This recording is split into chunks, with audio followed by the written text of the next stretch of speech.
Kalau saya sendiri, saya bisa membaca puisi, masih latihan itu karena bimbingan dari dosen kita sendiri, Ya? Dr. Sukit Zulianto. Wah, berarti memang Bapak Sukit mengajarkan cara membaca puisi yang baik. Iya, dan benar. kemudian Kak Efrida bisa menerapkannya seperti Iya. itu ya.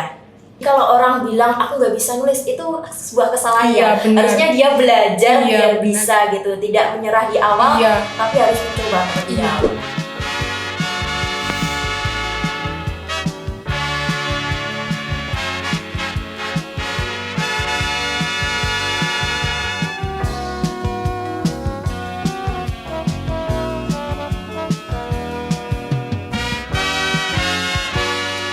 Assalamualaikum warahmatullahi wabarakatuh. Halo, selamat pagi sahabat Basting dan teman-teman semuanya dimanapun Anda berada.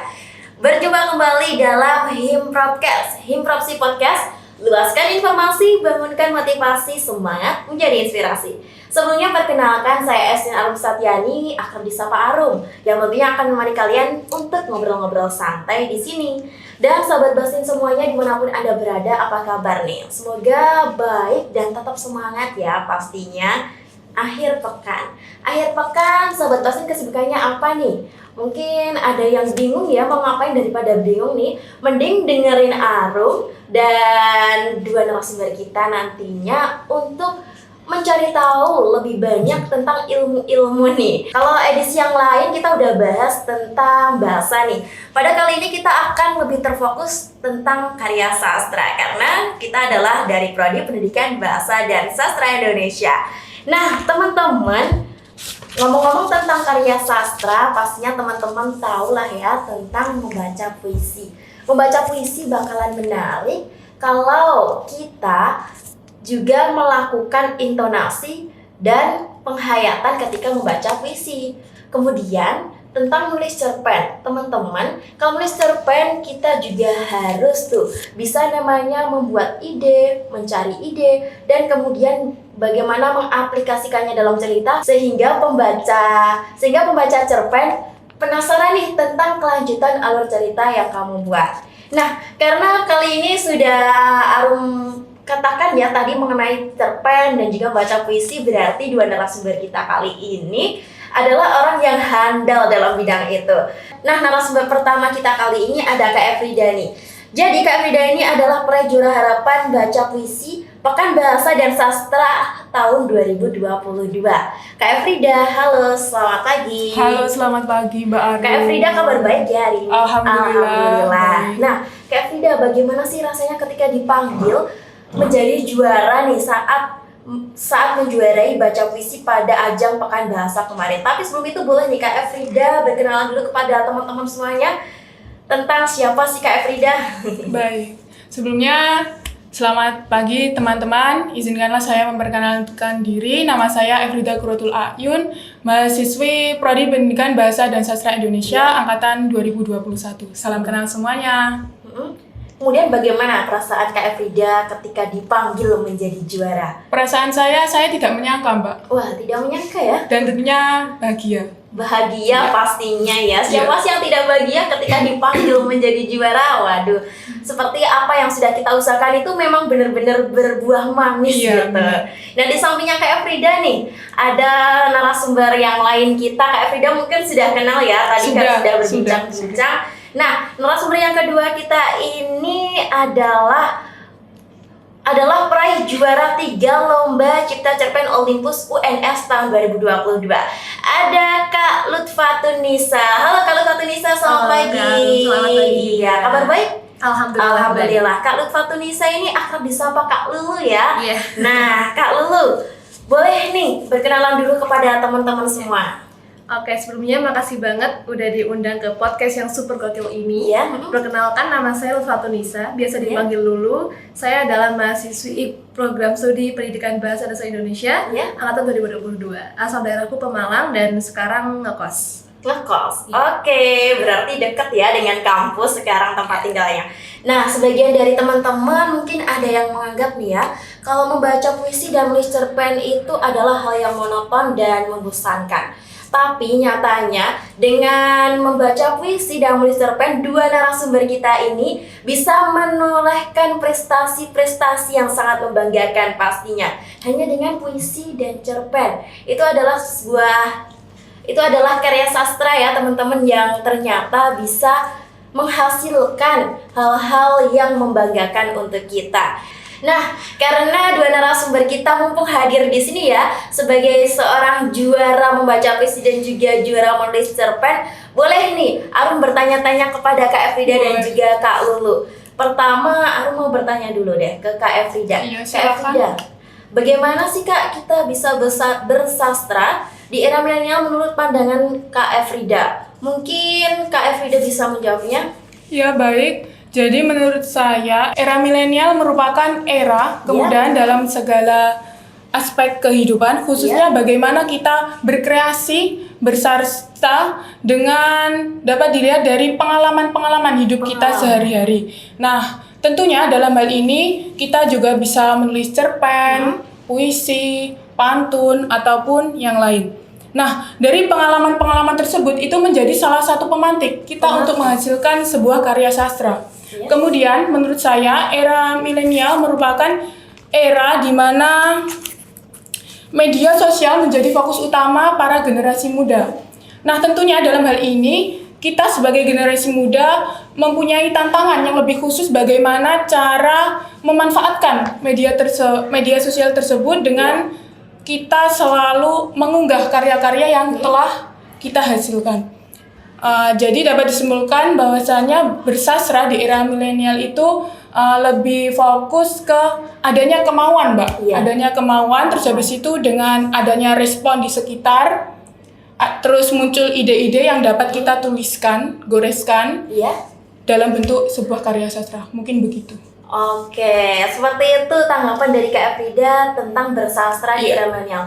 Kalau menurut Kak Lulu sendiri bagaimana nih tentang bersastra di era milenial? Oke, kalau menurut saya bersastra di era milenial itu sebuah keberuntungan tersendiri ya. Keberuntungan karena kita ini ya era milenial itu, jadi kita menjalani langsung, masuk langsung dan bisa melihat keadaan sekitar, dan itu bisa menjadi sebuah ide untuk bersastra. Jadi bagaimana kita melihat keadaan sosial, bagaimana kita melihat konflik masyarakat, bahkan bagaimana kita melihat diri sendiri, itu bisa menjadi wujud sastra itu sendiri. Dan sekarang itu luasnya media sosial dan media maya, kemudian media langsung juga sangat mempengaruhi bagian dari sastra itu, maka kita bisa bersastra di mana saja dan kapan saja. Oke, memang ya sebagai generasi milenial kita lebih baik tidak melepaskan karya sastra itu sendiri ya. Kita harus tetap memegangnya agar apa yang terdapat dalam nilai-nilai yang terdapat dalam sastra tersebut tidak hilang tergerus zaman. Nah, kemudian Arum ingin bertanya lagi nih, sebagai kaum milenial, apa sih kontribusi Kak Efrida untuk mengangkat karya sastra khususnya dengan membaca puisi nih supaya masyarakat lebih tertarik? Nah, tentunya di era milenial ini bagaimana kita memanfaatkan media sosial kita dalam berkarya ya, Mbak. Seperti kita bisa memanfaatkan WhatsApp, Instagram, TikTok ataupun yang lainnya. Contoh realnya seperti gini. Misalkan saya membaca puisi karya Chairil Anwar dengan judul Kepada Peminta-Minta yang saya upload ke akun TikTok saya. Dan itu merupakan salah satu bentuk kontribusi, yakni mengenalkan kepada masyarakat yang lebih luas. Nah, jadi begitu menurut saya, Mbak. Jadi memang kita harus bisa mengenalkan terlebih dahulu agar kemudian masyarakat juga tertarik pada karya sastra itu sendiri. Nah, kemudian aku mau bertanya ke Kak Lulu nih, apa saja sih Kak tips-tips yang biasa Kakak gunakan untuk bisa mendapatkan inspirasi menulis cerpen ini? Mungkin beberapa orang kalau mau cari ide cerpen gitu harus meditasi dulu buat dapat ide. Nah, kalau dari Kak Lulu sendiri gimana nih biar bisa dapat ide menulis cerpen yang bagus gitu? Baik, kalau saya sendiri itu bisa bervariasi ya, bisa dari pengalaman hidup sendiri, terkadang juga dapat ide dari karya orang lain yang saya baca, dan itu saya modifikasi dengan pandangan sendiri. Kemudian Untuk Olympus kemarin sendiri, Ya. saya pakai pengalaman hidup sendiri untuk tema cerita yang diangkat. Dan sedikit tipsnya itu, ini juga dari pengalaman sendiri juga ya, Ya. dari kesalahan sendiri juga, dari berbagai hal yang pernah saya lakukan dan coba. Yang pertama itu let it flow aja sama yang sedang kita lakukan. Misalnya lagi jalan-jalan nih, kemudian kita lihat aja objek misalnya. Di pikiran kita coba olah kata, olah cerita. Jadi di situ kita bisa masukkan ide dikit-dikit. Iya. Nah, yang kedua, jangan terlalu plak sama definisi tema yang kita ambil. Oh. Misalkan kita mengangkat tema ibu atau ikut lomba cerpen dengan tema ibu. Iya. Coba deh kita ulik lebih dalam lagi. Iya.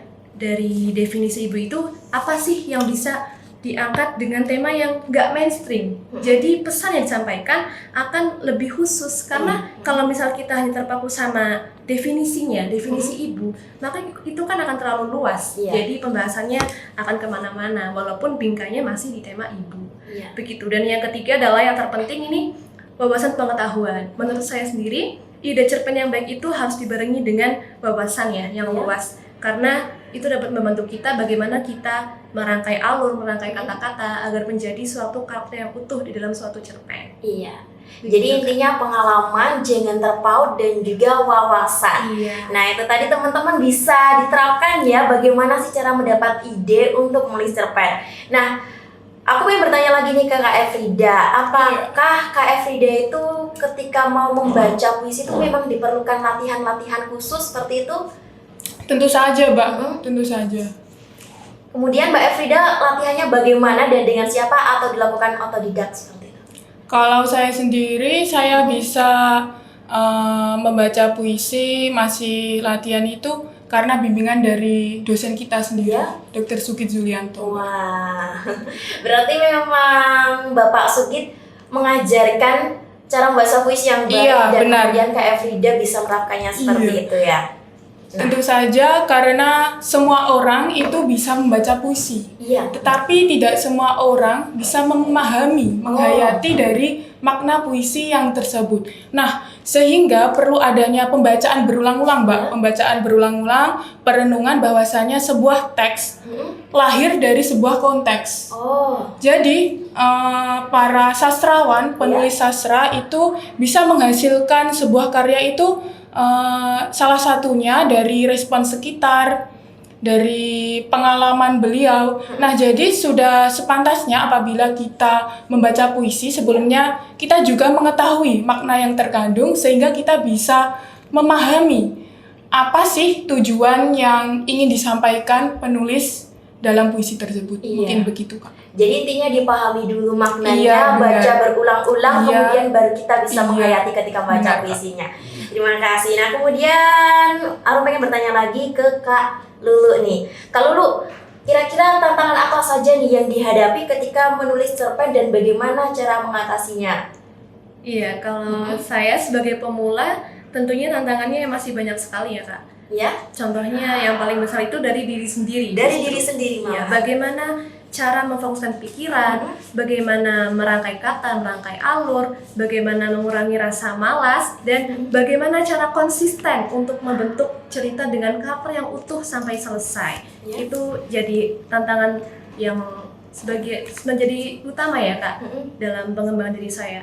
Dan sebenarnya itu bisa menjadi proses belajar, karena seperti orang yang berilmu katakan bahwa orang belajar itu hanya sampai selesai saat nafasnya terhenti. Wah. Iya, jadi cukup belajar saja, itu kunci. Baik, jadi memang kuncinya belajar ya teman-teman. Dan terakhir nih, ini pertanyaan buat dua narasumber, Kak Efrida dan juga Kak Lulu nih.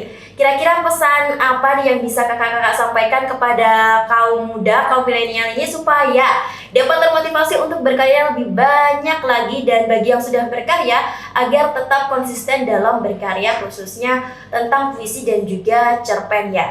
Dan bisa dijawab dulu oleh Kak Efrida.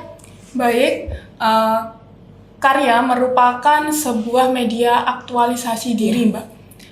Kita flashback kembali melihat ke belakang seperti halnya yang dikatakan oleh Pramudia Anantatur yang beliau merupakan sastrawan terkemuka di Indonesia. Beliau pernah mengatakan bahwasanya orang boleh pandai setinggi langit, akan tetapi jika dia tidak menulis, ia akan hilang di dalam masyarakat dan di dalam sejarah. Nah, pernyataan Pram tersebut bermaksud dia itu sudah mengetahui betapa pentingnya suatu tulisan bagi seorang pemula, khususnya saya sendiri, itu menjadi salah satu pelecut, Mbak. Bagaimana kita terus berkarya, terus habis itu jika diperuntukkan bagi orang-orang yang sudah berkarya, bagaimana cara konsistensinya itu bagaimana ya, menurut saya itu sikap istiqomah, Mbak. Sikap istiqomah itu penting. Karena apa? Karena menulis itu merupakan bukan sebuah bakat, akan tetapi menulis itu sebuah skill atau kemampuan yang bisa kita pelajari, bisa kita asah dengan senantiasa belajar. Mungkin begitu, Kak. Jadi kalau orang bilang aku nggak bisa nulis itu sebuah kesalahan. Iya, benar. Harusnya dia belajar biar benar. bisa gitu, tidak menyerah di awal, tapi harus mencoba terlebih dahulu. Nah, kalau dari Kak Lulu sendiri bagaimana Kak pesan untuk generasi milenial? Iya, pesan saya untuk saya sendiri dan juga semua kaum milenial, baik yang sudah sering bersastra, terutama di bidang cerpen, atau yang baru mulai seperti saya, pokoknya fokus aja untuk mengembangkan potensi diri kita. Fokus utama kalau misal kita ikut lomba ya, itu cukup kembangkan potensi sastra yang ada di diri kita. Juga gak usah hiraukan orang lain mau pakai cara apa, karena semua orang punya caranya masing-masing. Betul. Sertakan selalu Tuhan ya Kak, tentunya dalam setiap niat, dalam setiap langkah, karena baik itu proses maupun hasil, semua itu ada di kehendak Tuhan. Kita hanya punya kuasa untuk berusaha semaksimal mungkin, dan karena itulah berdoalah dengan yang baik-baik, kemudian lakukan hal-hal positif, minimalnya untuk orang terdekat kita. Jadi menurut saya juga hal positif itu bisa membagikan semangat, semangat dan juga motivasi dalam berkarya. Jadi 3 hal itu sangat penting sih Kak. Iya, baik. Itu tadi teman-teman pesan dari Kak Lulu ya mengenai kalian harus berkarya di era milenial saat ini. Tetap libatkan Tuhan dan juga lakukan hal positif pada diri sendiri maupun orang lain.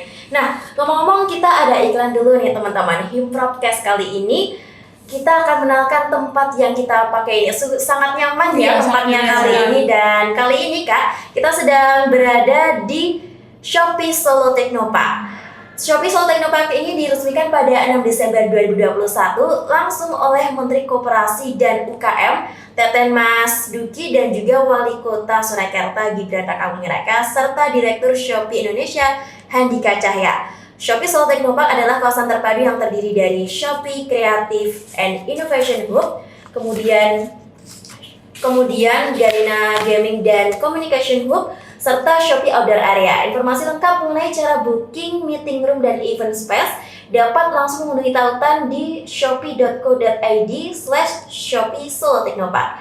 Follow juga Instagram di Shopee_Solo Teknopark dan juga review di Google Maps Shopee Solo Teknopark. Wah, tidak terasa nih Kak, bincang-bincang kita ternyata sudah banyak sekali ya, mulai dari Kak Efrida tadi bercerita tentang pengalamannya ketika dipanggil menjadi juara, hingga kesan-pesan dari Kak Lulu tentang generasi milenial saat ini agar mau terus berkarya. Nah, terima kasih Kak Efrida dan Kak Lulu sudah menyempatkan hadir di sini berbagi ilmu kepada seluruh teman-teman Bastin dan semuanya yang sedang menonton dan mendengarkan. Semoga apa yang telah disampaikan tadi dapat bermanfaat bagi kita semua. Amin. Nah, semoga sehat selalu Kak Lulu dan juga Kak Efrida. Saya Arum pamit undur diri. Terima kasih. Assalamualaikum warahmatullahi wabarakatuh.